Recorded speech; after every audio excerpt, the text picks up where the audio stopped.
Alors quelque chose de classique aussi sur les sentiers de montagne, c'est qu'on doit traverser quelques ruisseaux, donc bon là, il n'a pas vraiment plu, c'est plus la saison des pluies, il a pluvioté donc il n'y a pas beaucoup d'eau, mais il doit y avoir beaucoup d'eau, ça doit être un petit peu plus chaud, je sais pas comment les gens font à une autre saison, aucune idée, donc moi ça va, je vais pouvoir traverser les pieds au sec, et là ça remonte, et la vieille pancarte.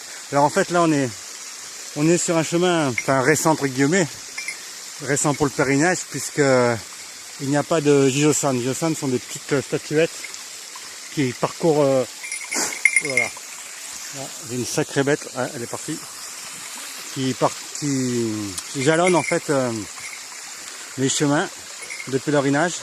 Donc dans tous les vieux chemins que j'ai pris, il y en avait, là il n'y en a pas.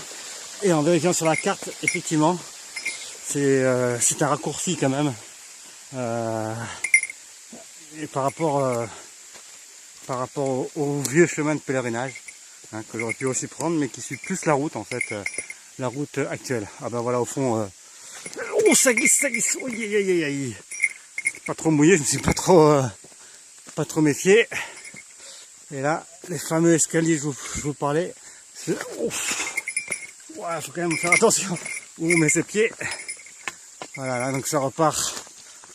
Je vais rester donc filmer. Je sais pas jusqu'où. Il y en a beaucoup, voilà, fameux escaliers pour retenir. Enfin, c'est plus pour retenir la terre que des escaliers. Des fois, ça fait vraiment des escaliers.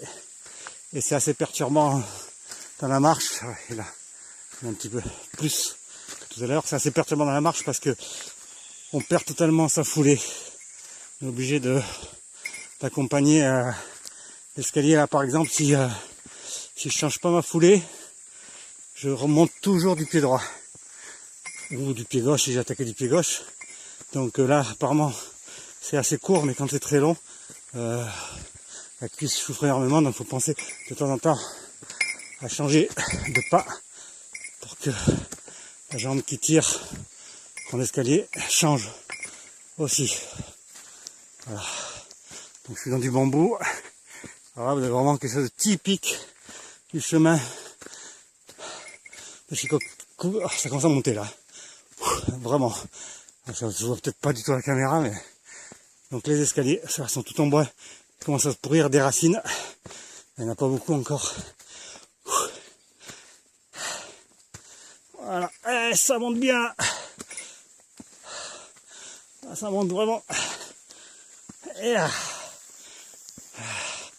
Bon, moi, je suis dans un chemin super joli, agréable. Waouh! Je transpire, mais pas par l'effort, pas par la brûlure du soleil. J'aime ça, tout le matin. Allez, 7h30. Ah, ça fait du bien.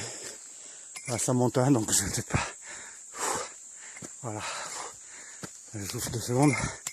Ça, j'ai fini. Voilà, là, j'avance un petit peu là, il y a un tronc d'arbre.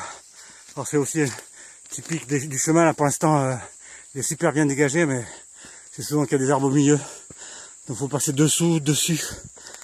Alors quand on doit passer dessous, je plains les grands avec leurs gros sacs. Moi je suis petit, mais les Japonais sont petits, mais les grands, j'ai croisé un grand Canadien. Ouf, voilà. Il y a souvent des branches au milieu du chemin, c'est exceptionnel. Soit complètement dégagé.